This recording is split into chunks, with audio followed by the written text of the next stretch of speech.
салом бинандагони хабар тиҷиб. дар шаҳри Москав вохӯрӣ ва мулоқоти вазирони умури хориҷии Тоҷикистону Русия Сироҷиддин Муҳриддин ва Сергей Лавров баргузор гашт. Сергей Лавров дар ҷараёни мулоқоти худ бо Сироҷиддин Муҳриддин гуфт, ки Москав дар арафаи ҷашни Рӯзи ғалаба раиси ҷумҳурии Тоҷикистон Эмомали Раҳмонро интизор аст. соли 2020 барои Тоҷикистону Русия соли назаррас аст, чун мо якҷоя аз 75-умин солгарди ғалаба бар фашизм ҷашн мегирем, изҳор намудааст Лавров дар нишасти матбуоти муштарак.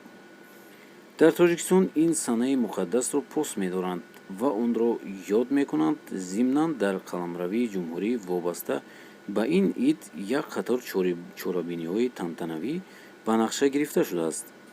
сарвари давлати мо Эмомали Раҳмон бо даъвати раиси ҷумҳурии Русия Владимир Владимирович Путин дар паради 9 май дар Москав ширкат хоҳад кард.